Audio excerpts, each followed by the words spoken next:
ప్రభునందు ప్రియమైన దేవుని బిడ్డలారా, ఇక ఉదయకాల సమయంలో ప్రార్థనలో పాల్గొన్న మీ అందరికీ ప్రభు పేరట వందనాలు తెలియజేస్తూ ఉంటున్నాం.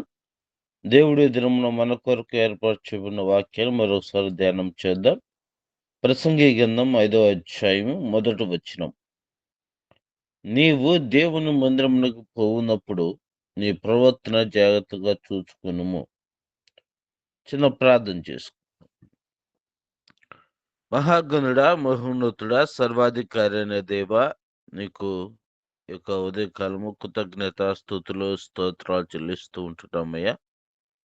ఇంతవరకు నిన్ను స్తుతించడానికి నీ కృప చూపించారు. నీ గ్రంథం మందుల ఆశ్చర్యకరమైన, దీవెనకరమైన, హెచ్చరికకరమైన నీ మాటలను ధ్యానం చేయబోతూ ఉండగా, నేను కాదు తండ్రి, మీరు మాట్లాడండి.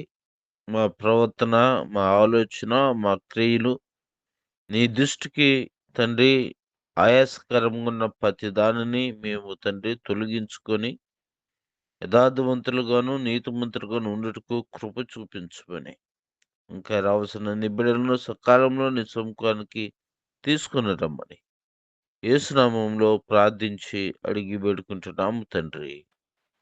ఆమేన్. ఆమేన్. ఆమేన్. ఆమేన్. ప్రభునందు ప్రియ దేవుని బిడ్డలారా,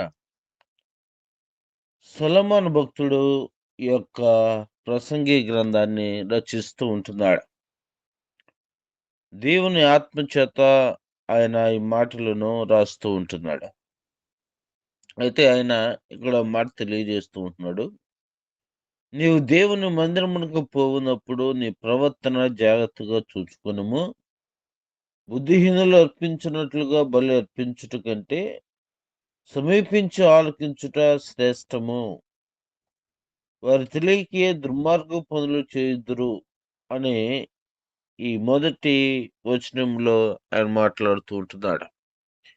ఈ దినమున మన యొక్క ప్రవర్తన జాగ్రత్తగా చూచుకొనుము అనే అంశం మీద పరిశుద్ధాత్మ దేవుడు మాట్లాడుతూ ఉంటున్నాడు. మనం దేవుని యొక్క మందిరానికి వెళ్తున్నప్పుడు మన ప్రవర్తన ఏ విధంగా ఉంటుంది? బుద్ధిహీనుల వలె మనము దేవుని సముఖానికి మనం వెళ్తూ ఉంటున్నామా? లేతే నిజముగా ఆయనందు భయభక్తులు కలిగి మనం ఇంకనూ ఏదైనా దేవుని దృష్టికి ఆయాసకరమైన పనులు మన హృదయంలో ఉన్నాయి, వాటిని సరి చేసుకోవటానికి, మన ఆత్మీయ జీవితాలు ఇంకనూ అభివృద్ధి పరచబడటానికి, ఇంకనూ పరిశుద్ధతలోకి బలపడి నడిపించబడటానికి మనం వెళ్తున్నామా అనేది మనము ఏందంటే ఆలోచన చేసుకోవాలి, సరి చేసుకోవాలి. మనము ఒక భక్తిహీనుల్లాగా, దేవుని భయం లేని వారంలాగా ఇక పునరుద్ధరణ దినమున దేవుని యొక్క మందిరానికి మనము వెళ్ళకూడదు. అనుదినము మనము దేవుని యొక్క వాక్యాన్ని వింటూ ఉంటున్నాము. దేవుని ఆత్మచేత దేవుడు మనల్ని హెచ్చరిస్తూ ఉంటున్నాడు. ఆ పరిశుద్ధాత్మ దేవుడు మన యొక్క తప్పిదములను ఖండిస్తూ ఉంటున్నాడు. అయినప్పటికీ మనము మార్పు లేని వ్యక్తులుగా మనము ఉండకూడదు. అయితే ఈ దినాన కొంతమంది యొక్క జీవితాలను బైబిల్ గ్రంథం నుంచి మనము చూద్దాం. వారి యొక్క ప్రవర్తన దేవుని మందిరంలో ఎలా ఉంటుంది? సమాజానికి వాళ్ళు ఏం నేర్పిస్తున్నారు? వారి యొక్క ప్రవర్తన ద్వారా, వాళ్ళ క్రియల ద్వారా, వాళ్ళు ఎలాంటి సాక్ష్యాన్ని వారు పొందుకొని ఉంటున్నారు అనే అంశాలను మనం చూద్దాం. మొదటగా మొదటి సమూయేలు గ్రంథము 8వ అధ్యాయము 3వ వచనం. మొదటి సమూయేలు గ్రంథము 8వ అధ్యాయము మొదటి నుంచి 2వ వచనం కానీ చూద్దాం. చదువుతారు ఎవరైనా?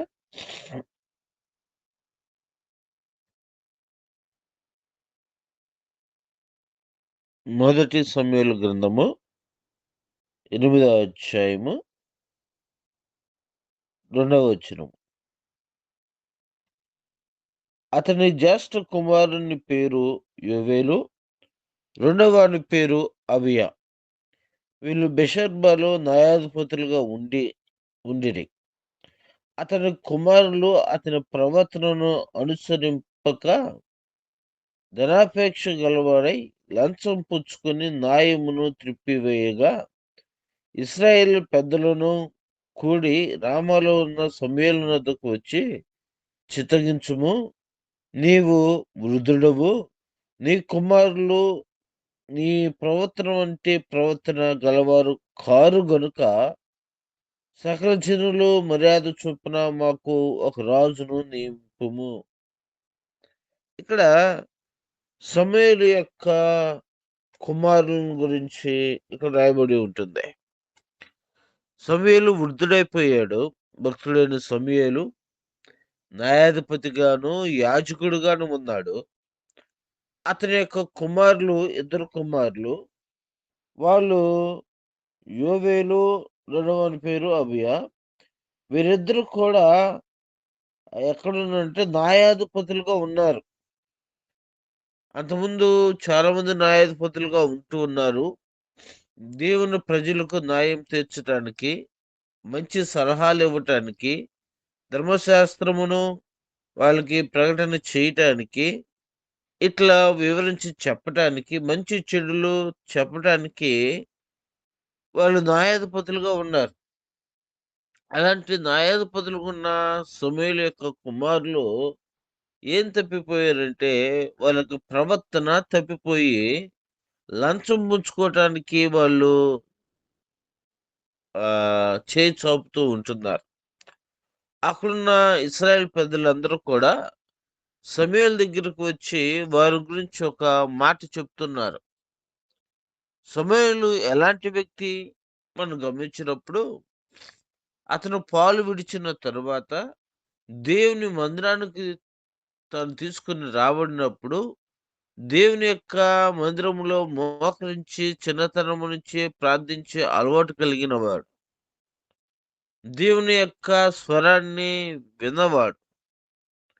దేవుడు జరగబోయే దానిని ముందుగానే ఆ యొక్క ఏలీ యొక్క కుమారుల గురించి తెలియజేసిన వాడు సమూయేలుకి. అంతటి భయభక్తులతో పెరిగిన వ్యక్తి దేవుని మందిరములో అనేక విధాలుగా దేవుని మందిరంలో పరిచర్య చేస్తూ, అక్కడ ఇశ్రాయేల్ పెద్దలు అందరి దగ్గర ఆ సమాజంలో చాలా చక్కగా యాజకుడిగా, న్యాయాధిపతిగా న్యాయం తీరుస్తూ, మంచి చెడులు వివేచిస్తూ, దేవుని యందు భయభక్తులు కలిగి నడుచుకున్న ఆ యొక్క సమూయేలు యొక్క కుమారులు ఏం తప్పిపోయారయ్యా అంటే, న్యాయము తప్పిపోయారు. చెడుకు వారు ఏం చేస్తా ఉన్నారంటే అలవాటు పడ్డారు. దేవుని యొక్క మందిరములో వారి యొక్క ప్రవర్తన ఎలా ఉంటుందంటే, సరిగ్గా న్యాయం తీర్చకపోగా లంచాన్ని ఆశిస్తూ ఉంటున్నారు. న్యాయము తీర్చవలసిన వారు దేవుని యొక్క స్థానంలో ఉండి మంచిగా ఆ యొక్క పరిపాలన చేయవలసిన వారు, వారి దగ్గరకు వచ్చే కష్టాలను బట్టి, వాళ్ళ దగ్గరకు వచ్చే ఇబ్బందులతో వచ్చిన వారిని బట్టి ఇరువురి పక్షంగా, దేవుని పక్షంగా న్యాయం తీర్చవలసిన వారు డబ్బుకు లోబడిపోయిన వ్యక్తులుగా ఉంటూ ఉన్నారు. ఐహిక సంబంధమైన సుఖభోగములకు అలవాటు పడిపోయిన వారుగా ఉంటున్నాడు. దేవుని యొక్క సన్నిధానంలో భయం లేని వ్యక్తులుగా జీవించే వ్యక్తులుగా ఉంటున్నారు. ఈరోజు మన సమాజంలో మనం గమనించినప్పుడు తల్లిదండ్రులు దేవుని యందు భయభక్తులు కలిగిన వారుగా ఉంటున్నారు. కానీ బిడ్డలు దేవునితో, దేవుని యొక్క సహవాసంలో నడిచేవారుగా ఉండటం లేదు. తల్లిదండ్రుల గురించి సమాజము ఒక విధమైన సాక్ష్యం చెప్తూ ఉంటుంది. బిడ్డల గురించి సమాజము ఒక రకమైన సాక్ష్యం చెప్తూ ఉంటుంది. తల్లిదండ్రులు లేకపోతే తండ్రి దేవుని మందిరంలో చక్కగా వాడబడుతూ ఉంటారు. పరిచర్యలో వాడబడుతూ ఉంటారు. దేవుని యందు భయభక్తులు కలిగిన వ్యక్తులుగా ఉంటారు. కానీ బిడ్డలు సమాజంలో త్రాగుబోతులుగాను, తిరుగుగాను, మోసగాళ్ళుగాను, దొంగలుగాను తిరుగుతూ ఉంటారు. ఇదే సాక్ష్యాన్ని సమూయేలుతో అక్కడున్న సమాజం చెప్తున్నారు. నీ వంటి ప్రవర్తన గలవారు కాదు నీ కుమారులు. చూడండి, వృద్ధాప్యంలో ఉన్న తండ్రికి వినవలసిన సాక్ష్యం ఇదేనా? దేవుని సముఖానికి వస్తున్న మనము మన బిడ్డల గురించి వినవలసిన సాక్ష్యము ఇదేనా? ఎలాంటి సాక్ష్యము వినాలి మనము? ఎలాంటి సాక్ష్యంతో మనం నడిపించబడాలి? సమూయేలు భయభక్తులు గలవాడే, కానీ తన కుమారుల విషయంలో తాను వారిని ఏమీ చేయలేని పరిస్థితి. మాకు న్యాయాధిపతులే వద్దు మాకు. వాళ్ళ ప్రవర్తన బాగాలేదు, వాళ్ళ ఆలోచన బాగాలేదు. మాకు రాజుని ఏర్పాటు చేయి అన్నట్టుగా దేవుని ప్రజలు న్యాయాధిపతుల మీద విసిగిపోయారు. రాజుగా మొదట వాళ్ళు కావాలని కోరుకుంటున్నారు. దేవుని యొక్క ప్రజలు మాకు ఇక న్యాయాధిపతులే అవసరం లేదు, మాకు వద్దు అన్న రీతిగా వాళ్ళ యొక్క ఆలోచన విధానాలు ఉండటాన్ని బట్టి మన వాళ్ళ యొక్క ప్రవర్తన ఏ విధంగా ఉందో ఒకసారి మనం ఆలోచన చేసుకోవచ్చు. ఎంత చెడుగా దేవుని యొక్క సముఖంలో వారు జీవించారో, ఎంతగా దేవుని ప్రజలు వారిని చూచి విసిగిపోయారో. న్యాయాధిపతులుగా ఉండి న్యాయం చెప్పవలసిన స్థానంలో ఉండి దేవుడు వారికి ఇచ్చిన అత్యున్నతమైన స్థానాన్ని వాళ్ళు విడిచిపెట్టి లంచం తీసుకుంటూ మోసం చేస్తూ ఉంటున్నారు. ఈరోజు ఎక్కడ చూసినా ఇదే కదా జరుగుతుంది. పేదవారికి ఒక న్యాయం జరుగుతుంది, గొప్పవారికి ఒక న్యాయం జరుగుతుంది. గట్టిగా మాట్లాడగలిగిన వాడికి ఈ లోకంలో అండదండలు ఉన్నవారికి ఒక న్యాయం జరుగుతుంది. ఏ అండదండలు లేని వారికి, ఎవరు మాట్లాడలేని వారికి న్యాయము జరగటం లేదు. అన్యాయమే ఏలుబడి చేస్తున్న దినాలు ఇవి. ఆ దినములు కూడా మనుషులను బట్టి వారి యొక్క దగ్గరున్న ధన సంపదలను బట్టి న్యాయం జరుగుతుంది. డబ్బులు ఎవరు ఎక్కువ ఇస్తే వాళ్ళకి న్యాయం జరుగుతుంది. డబ్బులు ఇవ్వలేకపోతే వాళ్ళకి అన్యాయమే జరుగుతుంది. న్యాయాన్ని త్రిప్పివేస్తూ ఉంటున్నారు. అన్యాయపు తీర్పులు తీర్చే వ్యక్తులుగా ఉంటున్నారు. అనేక కుటుంబాల్లో క్షోభను గురి చేసే వ్యక్తులుగా ఉంటున్నారు. అనేక మందిని రోడ్డున పడవేసే తత్వం కలిగిన వ్యక్తులుగా ఉంటున్నారు. దేవుణ్ణే దూషించుకునే వ్యక్తులుగా, తల్లిదండ్రులను దూషించుకునే వ్యక్తులుగా తయారైపోయారు వాళ్ళు. కాబట్టి ఇక్కడ సమూయేలు యొక్క కుమారులు న్యాయం తప్పిన వ్యక్తులుగా మనకు కానొస్తూ ఉంటున్నారు. అయితే మరొక వ్యక్తిని మనము ఇది జ్ఞాపకం చేసుకుందాము. దినవృత్తాంతంలో 2వ దినవృత్తాంతంలో 34వ అధ్యాయము 2వ దినవృత్తాంతంలో 34వ అధ్యాయము 2వ వచనము. 2వ దినవృత్తాంతములో అతడు యెహోవా దృష్టికి నీతిని అనుసరించు కుడికైనను ఎడమకైనను తొలగకుండా తన పితరులైన దావీదు చూసిన ప్రవర్తనకు సరిగా ప్రవర్తించును. చాలు ఇక్కడమ్మా యోషియా ఏళ్ళను ఆరంభించినప్పుడు 8 ఏండ్ల వాడై యెరూషలేములో 31 సంవత్సరములు ఏలును. ఎన్ని సంవత్సరాలు అంటే 8 సంవత్సరాలకు ఇతను యూదులకు రాజుగా ఏర్పాటు చేయబడ్డాడు. ఈ 8 సంవత్సరాలకి తను ఎలా ఉన్నాడంటే, తన ప్రవర్తన ఎలా ఉందంట, యెహోవా దృష్టికి నీతిని అనుసరించుచు కుడికైనను ఎడమకైనను తొలగకుండా తన పితరుడైన దావీదుతో కూడిన ప్రవర్తన పరంగా ప్రవర్తించాడంట. ఎలా ప్రవర్తిస్తుంది? 8 సంవత్సరాలకి నీతిని అనుసరించుచు ఆయన జీవిస్తూ ఉంటున్నాడు. మంచి ప్రవర్తన. నీతి మన వ్యక్తిగతమైనది, న్యాయము సమాజానికి సంబంధించినది. మనము మన యొక్క జీవితంలో దేవుని దృష్టికి యథార్థవంతులుగాను నీతిమంతులుగాను ఉండాలి. న్యాయము అనగా దేవుని యొక్క న్యాయాన్ని బట్టి, దేవుని యొక్క న్యాయమైన తన యొక్క ప్రవర్తనను బట్టి, తన క్రియలను బట్టి అలాంటి నీతి న్యాయములు మన యొక్క జీవితంలో సమాజానికి మనము కనపరచాలి. న్యాయంగా మాట్లాడటయు, న్యాయంగా నడుచుకున్నటయు, ఇవన్నీ కూడా మన సమాజానికి సంబంధించినవి. న్యాయం అనేది, నీతి అనేది మన వ్యక్తిగతమైన జీవితాన్ని కలిగిన విధానం. నీతి న్యాయములు అనుసరిస్తూ, అనగా పరిశుద్ధత కలిగి, యథార్థత కలిగి, ప్రజల పట్ల, సమాజం పట్ల దేవుడు ఏదైతే చూపించాడో ఆ విధమైన విషయాలలో మనము నడుచుకోవాలి. ఇక్కడ హోషేయ ఎన్ని సంవత్సరాలు అంటే 8వ సంవత్సరంలోనే రాజుగా ఏర్పాటు చేయబడ్డాడు. చిన్న వయసులోనే.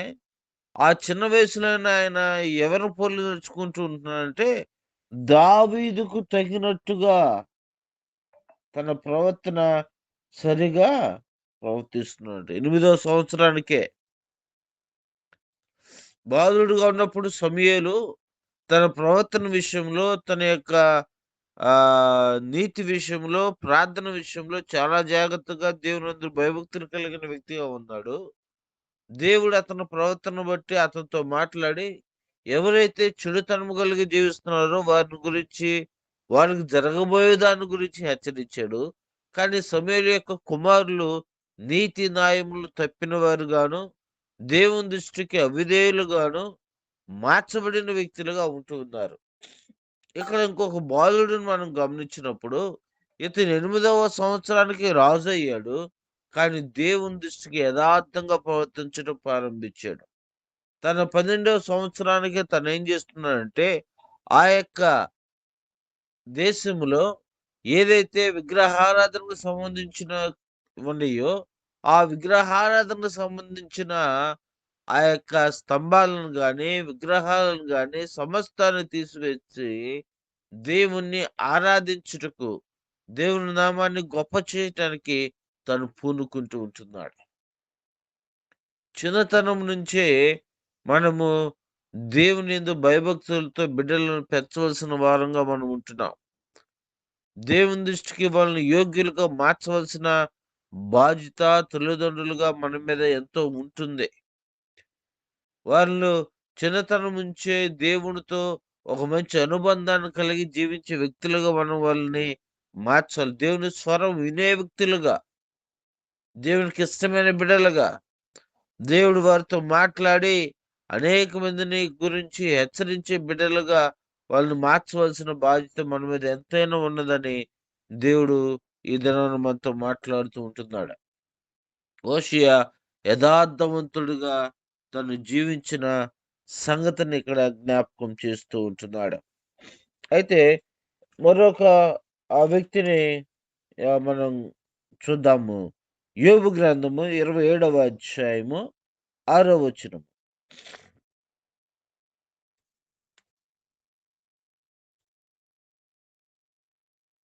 యోబు గ్రంథం 27వ అధ్యాయము 6వ వచనము.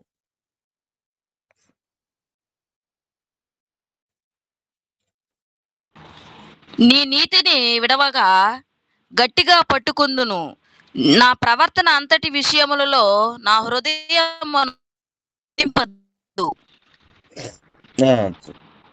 నా నీతిని విడవక గట్టిగా పట్టుకుందును. చాలు. నా ప్రవర్తన అంతటి విషయంలో నా హృదయం నన్ను నిందింపదు. నాకు శత్రువైన వారు దుష్టులుగా కనపడిద్దురుగాక.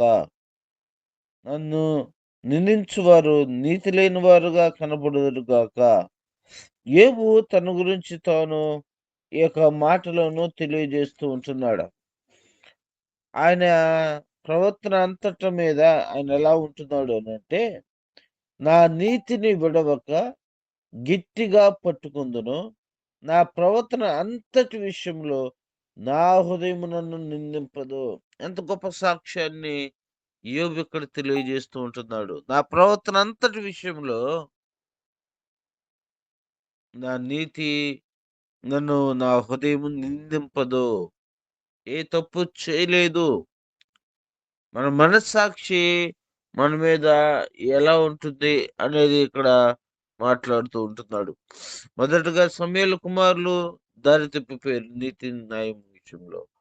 హోషేయ తను ఎలా ఉన్నాడంటే, కుడికి అయినను ఎడమకైనను తొలగక ఎంతో చక్కగా దేవునందు భయభక్తులు కలిగి నడుచుకున్న వ్యక్తిగా ఉంటున్నాడు నీతి న్యాయముల విషయంలో. మూడోదిగా మనం యోబును చూస్తూ ఉంటున్నాము. యోబు ఒక మంచి స్టేట్మెంట్‌ని ఇస్తూ ఉంటున్నాడు. నా నీతి అంతటి మీద, నా ప్రవర్తన అంతటి మీద నా హృదయము నన్ను నిందింపదు. ఈరోజు మన హృదయము మనల్ని నిందిస్తుందేమో. దేవుని దృష్టికి మనం ఎలా ఉండమో ఒకసారి మన హృదయాన్ని అడగండి. మన హృదయంలో ఎలా ఎలా ఉంది దేవుని ఎదుట? దేవుని మందిరంలో మన హృదయం ఎలా ఉంటుంది? దేవుని మందిరంలో వాక్యము దేవుని సేవకుడు చెప్పినప్పుడు, ఆ వాక్యము ద్వారా దేవుడు ఖండిస్తున్నప్పుడు, ఆ వాక్యానికి లోబడే బిడ్డలముగా మనం ఉంటున్నామా? ఆ వాక్యానికి తగినట్టుగా మన యొక్క ప్రవర్తన మార్చుకుంటున్నామా? ఎప్పుడు వినేదే కదా అన్నట్లుగా, లెక్కలేనితనముగా, ఇది నాది కాదులే, ఇది నాకు అవసరం లేదులే, ఇంకా సమాజంలో ఇంకా సమయం ఉందిలే, ఇంకా మారదాములే, ఆ ఒక్కటే నాలో తప్పుంది. దాన్ని ఇంకా నేను మార్చుకోవాలి అన్నట్లుగా, ఆ చిన్న చిన్నయి ఉంటాయి. అయి సహజంలే. అయి గూడా మార్చుకోవాలి. లేతే అయి ఎవరికి ఉండటం లేదులే అన్నట్లుగా వదిలేస్తూ ఉన్నట్టుగా ఉంటున్నావా? లేతే ఈ లోకంలో ఎక్కువ ఆశ కలిగి, ధనాశ కలిగి జీవిస్తూ ఉంటున్నావా? నేత్రాశ కలిగి జీవిస్తూ ఉంటున్నావా? ఈ లోకంతో నువ్వు స్నేహం చేసే వ్యక్తిగా ఉంటున్నావా? ఈ లోక స్నేహం దేవునికి వైరమని తెలిసినప్పటికీ కూడా, ఈ లోకం మీద ఆశ పెట్టుకోవద్దని దేవుడు సెలవిస్తున్నప్పటికీ కూడా, ఇదిగో నేను త్వరగా రానయ్యున్నాను. వాని వాని క్రియల చొప్పున వానికి జీతం ఇస్తానన్న వాక్యం నీతో మాట్లాడుతున్నప్పటికీ కూడా, ఈ లోకం మీద ఆశ చావక, ఈ లోకంలో నువ్వు పరిగెత్తుతూ ఉంటున్నావా? గెహాజీ పరిగెత్తినట్లుగా ధనము కొరకు, ఈ లోకంలో సిరి సంపదల కొరకు, ఏది ఏ సమయంలో సంపాదించుకోవాలో తెలియక, దేవుని యొక్క మాట ఇదిగో మీరు సర్వలోకమునకు వెళ్లి సర్వ సృష్టికి సువార్తను ప్రకటించుడి అని ఏదైతే యేసయ్య మనతో చెప్పినో ఆ యొక్క మాటకు పరలోక రాజ్యం సమీపించుచున్నది. మారు మనసు పొందుడి అని ఏ విధంగా అయితే ఆయన మాట సెలవిచ్చున్నాడో, ఆ మాటకు తగినట్టుగా మన యొక్క క్రియలు, మన యొక్క ప్రవర్తన, మన యొక్క ఆలోచన ఉంటుందా? లేతే ఈ లోకం వైపు పరిగెత్తే వ్యక్తులుగా ధనాన్ని సంపాదించుకోవటానికి, పేరును సంపాదించుకోవటానికి, గొప్పగా కనపడటానికి, ఐహికమైన సుఖభోగములు అనుభవించటానికి నువ్వు పరిగెత్తుతూ ఉంటున్నావా? ఇలాంటి అన్ని విషయాలలో ఏది ఉన్నా లేకపోయినా నాకు క్రీస్తు ఉన్నాడు చాలనే ఒక గొప్ప మనస్సాక్షి కలిగి, మనస్తత్వంతో నువ్వు జీవిస్తూ ఉంటున్నావా? నీ హృదయం నీ మీద నింద వేయకుండా చూసుకోవాలి. నీ హృదయం నీ మీద ఏం చేయకూడదంటే సాక్ష్యము మంచి సాక్ష్యం పలికే వ్యక్తులుగా ఉండాలి. ఎందుకంటే మన హృదయంలో ఉన్న తప్పిదాలు మనకే తెలుసు. నువ్వు దేవుని దృష్టికి యథార్థవంతుడుగా ఉంటున్నావో, యథార్థవంతురాలుగా ఉంటున్నావో, అవిధేయుడుగా ఉంటున్నావో, నీ క్రియలు బయటికి కనపడకపోవచ్చు. నీ ఆలోచనలు బయటికి కనపడకపోవచ్చు. బయటికి మనం చాలా మంచి వారంగా, భయభక్తులు కలిగిన వారంగా మనం ఉండవచ్చేమో. కానీ మన హృదయము మన మీద ఏం పలకకూడదంటే సాక్ష్యము పలకకూడదు. మన హృదయము మన మీద నింద వేయకూడదు. మారవలసిన అనేక విషయాలు మనం మార్పు చెందకుండా వేషధారులుగా మనము ఎట్టి పరిస్థితుల్లో గూడా మనము ఉండకూడదు. యోబు ఇక్కడ ఒక మంచి సాక్ష్యాన్ని చెప్తూ ఉంటున్నాడు. తన నీతిని గురించి ధైర్యంగా మాట్లాడుతూ ఉంటున్నాడు. నా నీతి, నా హృదయము, నా ప్రవర్తన మీద ఎక్కడ తప్పు చూపదు. చూడండి. ఎంత ధైర్యంగా అతను తన స్నేహితులు ఎదుట మాట్లాడుతూ ఉంటున్నాడు. దేవుని గురించి మాట్లాడుతూ, దేవుడు నన్ను చూస్తున్నాడు, నా ప్రవర్తన చూస్తున్నాడు. ఆకాశం కింద, భూమి ఇక సముద్ర జలములలోను, ఎడారుల్లోను నువ్వు ఎక్కడికి పోయినా ఆయన నిన్ను చూస్తున్నాడు. ఏ మూలన దాగి ఉన్న ఆయన చూపు నుంచి మనం తప్పించుకోలేము. నువ్వు ఏ ప్రాంతాల్లో తిరిగినా ఆయన కన్నుసన్నల నుంచి మనం తప్పించుకోము. ఆయన మనం చూచే దేవుడుగా ఉంటున్నాడు. మన ప్రవర్తన చూచే దేవుడుగా ఉంటున్నాడు. మన క్రియలన్నీ కూడా ఆయనకి తెలుసు.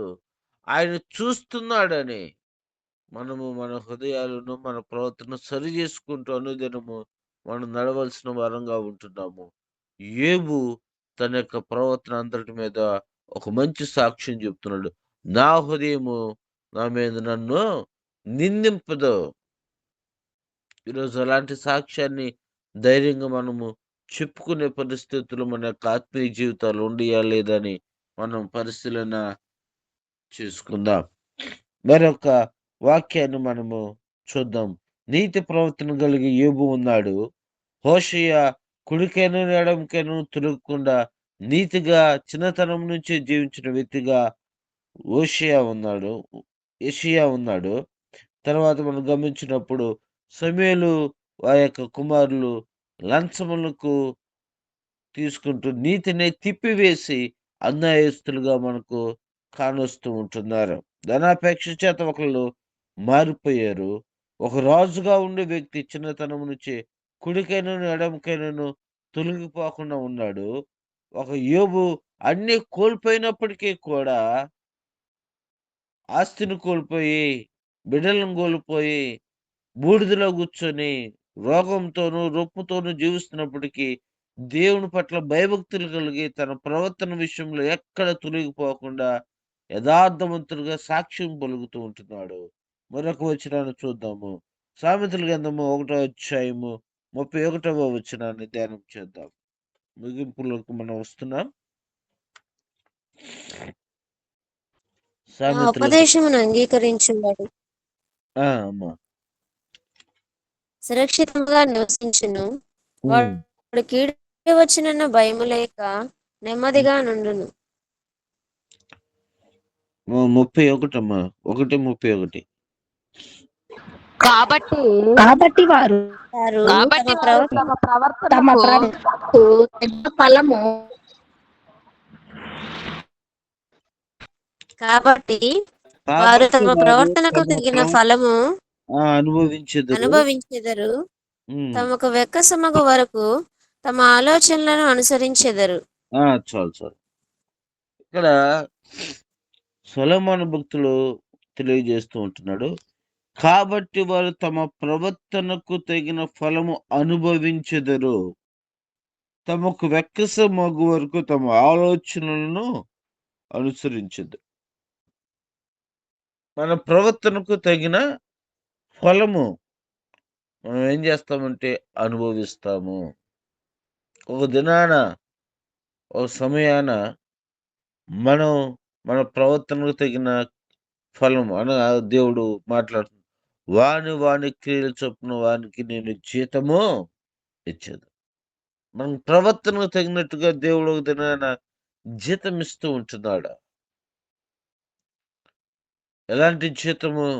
ఒకటి పాతాళము, ఒకటి పరలోకం. మన ప్రవర్తన దేవుని దృష్టికి యథార్థంగా ఉంటే ఆయన చూపించిన మార్గములో నేనే మార్గమును, సత్యమును, జీవమును అనే యొక్క మార్గములో కుడికైనను ఎడమకైనను తొలగకుండా ఆయన చూపించిన మార్గములో ఎంత కష్టం వచ్చినా, ఎన్ని శ్రమలు వచ్చినా, ఎన్ని నిందలు వచ్చినా, ఎన్ని అవమానములు వచ్చినా, నువ్వు తప్పు చేసావని పక్కవారు నిందిస్తున్నప్పటికీ నా ప్రవర్తన, నా హృదయము నన్ను నిందింపదు అని యోబు వలె నన్ను క్రీస్తు యొక్క మార్గములో ఎన్ని వచ్చినా మన నీతి న్యాయం అనుసరించి మనం నడుచుకున్నట్లయితే ఒక దినాన మనము దేవుని యొక్క రాజ్యమునకు మనము చేర్చబడతాం. దేవుని యొక్క నీతి రాజ్యములోకి, ఆ పరలోక రాజ్యంలోకి మనము చేర్చబడతాము. కుడికేనును ఎడమకేనును తొలగకుండా శ్రమలైనను ఈ లోకంలో ఎన్ని విధాల ఇబ్బందులైనా మనకు వచ్చినప్పటికీ ఆయన మార్గంలో నడిచే వ్యక్తులు ఉన్నట్లయితే మంచి ఫలాన్ని మనం పొందుకుంటాం మన ప్రవర్తన బట్టి. అలా కాకుండా మనం దేవుని యొక్క మందిరానికి వస్తూ దేవుని దృష్టికి అవిధేయులుగా మనం జీవించినట్లయితే మనల్ని దేవుడు తన యొక్క స్థానములో నుంచి మనల్ని ఏం చేస్తాడంటే తీసివేస్తాడు, ప్రక్కకు నెట్టివేస్తాడు. వీరు నా వారు కాదు. నీ తల్లిదండ్రులు ఎంతో భయభక్తులు కలిగిన వ్యక్తులు కావచ్చు, అయితే అయినప్పటికీ కూడా నువ్వు దేవుని దృష్టికి అవిధేయులుగా ఉన్నట్లయితే దేవుడిని తీసి పక్కన పడవేస్తాడు. అనగా అక్కడ ఏడుపును పండు కొరుకుటియు ఉంటాయి. అక్కడ చుక్క తాగటానికి నీరు ఏమాత్రం కూడా ఉండదు. యుగ యుగాలకు కావలసిన స్థానంలోకి దేవుడు నిన్ను త్రోసివేస్తాడు. తల్లిదండ్రుల యొక్క ప్రార్థన, వారి యొక్క యథార్థ ప్రవర్తన, వారి యొక్క క్రియలు ఒక దినాన వారిని దేవుని రాజ్యానికి చేర్చవు. కానీ మన ప్రవర్తన, మన క్రియలు మాత్రమే దేవుడు చూస్తూ ఉంటాడు. కాబట్టి మనం ప్రవర్తన మనం నిందింపకుండా మనం చూసుకోవాలి. అయితే సమయంలో ఒక ప్రకటన, అది సామెతల గ్రంథంలో 3వ అధ్యాయము 4వ వచనంలో అక్కడ ఒక చక్కటి మాట రాయబడి ఉంటుంది. నీ ప్రవర్తన అంతటి యందు ఆయన అధికారమునకు ఒప్పుకొనుము, అప్పుడు ఆయన నీ త్రోవలను సరళము చేయును. మన ప్రవర్తన మనం మార్చుకోలేము, దేవునికి అవిధంగా ఉన్న క్రియలు మనము సరి చేసుకోలేము. కానీ మనం అనుదినము మన ప్రవర్తన మీద ఆయన అధికారానికి ఒప్పుకోవాలి. అయ్యా ఈ దినాన మీరు నన్ను నడిపించండి. ఈ అన్యాయమైన ఈ లోకంలో, పాప సంకీర్ణమైన ఈ యొక్క లోకంలో, చెడుతనం కలిగిన ఈ యొక్క లోకంలో, దేవ లోకాశలతో నిండిన ఈ యొక్క లోకంలో, ఈ లోకపు అధికారి, ఈ లోకపు తర్క అతను గర్జించు సింహములే ఎవరిని మింగులుతున్నానని తిరుగుతున్నప్పుడు ఆ పాపానికి నేను పట్టుబడకుండా, ఆ పాపపు ఆలోచనలకు పట్టుబడకుండా మీరు నా మీద అధికారిగా ఉండి, మీరు నాతో ఉండి ఈ పాపాన్ని జయించుటకు మీరు నాతో ఉండి నన్ను నడిపించండి అయ్యా అని అనుదినము మన ప్రవర్తన ఆయన అధికారానికి ఒప్పుకోవాలి. అధికారానికి లోబడుతున్నట్లుగా ఉంటాము, కానీ అధికారులకు మనము లోబడము. మనం దేవునికి లోబడిన వ్యక్తులుగా ఉంటాము, మనం దేవునికి పరిపూర్ణంగా లోబడము.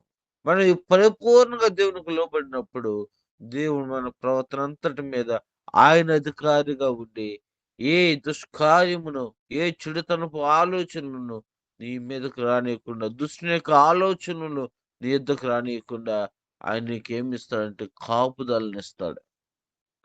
ధన్యుడుగా నిన్ను మార్చుతాడు. నీతి ఫలాలు ఫలించే వ్యక్తిగా ఆయన నిన్ను మారుస్తాడు. నీతి ఫలాలు మనకందరికి తెలుసు. అట్టి ఫలాలు అనిపించే వ్యక్తిగా నిన్ను చేస్తాడు. చెడ్డ క్రియలు, చెడ్డ ఆలోచనలు, చెడ్డ తలంపులు మనకందరికి తెలుసు. ఆ యొక్క క్రియలు నీలోంచి తీసివేసి నీతి కలిగిన వ్యక్తిగా ఆయన నిన్ను మారుస్తాడు. చివరిగా మరొక వాక్యాన్ని చూసుకుందాం, ముగించేస్తుంటున్నాను. తిమోతికి రాసిన మొదటి పత్రిక 4వ అధ్యాయం 12వ వచనము, ఆ వాక్యాన్ని చదువుకొని ముగించుకుందాం. తిమోతికి రాసిన మొదటి పత్రిక 4వ అధ్యాయం 11, 12 వచనాలు చదువుతున్నాను. చూద్దాం. అక్కడ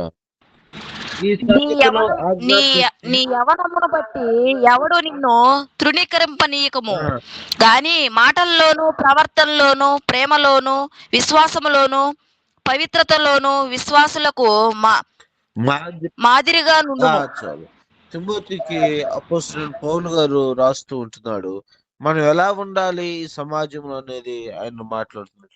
నీ యవనం బట్టి ఎవడును నిన్ను తృణీకరింపకుండా మాటల్లోను, ప్రవర్తనలోను, ప్రేమలోను, విశ్వాసంలోను, పవిత్రతలోను విశ్వాసులకు మాదిరిగా మనం ఉండాలని పౌలు భక్తులు తిమోతికి రాస్తూ ఉంటున్నాడు. మనం కూడా మన యొక్క ప్రతి విషయంలో ఇలాంటి అలవాట్లు కలిగి సమాజానికి మాదిరిగా మనం ఉండాలని, దేవునికి మాదిరిగా ఈ లోకంలో దేవునికి ప్రతినిధులుగా మనం ఉండాలని, వీళ్ళు నిజమైన దేవుని కుమారులు, కుమార్తెలుగా ఉన్నారు. వీళ్ళు దేవునికి సాక్షులుగా ఉన్నారన్న యొక్క సాక్ష్యాన్ని మనం కలిగి జీవించాలని దేవుడు ఈ దినాన మనతో మాట్లాడుతూ ఉంటున్నాడు. అటు కృపా పరిశుద్ధాత్మ దేవుడు మనకందరికి కలుగుజేయునుగాక. ఆమేన్. ప్రార్థన చేసుకున్నాం. ప్రేమగల తండ్రి, కృపగల యేసయ్య, నీ ఘనమైన ఉన్నతమైన నామానికి వందనాలు, స్తుతులు, స్తోత్రాలు తండ్రి నాయన.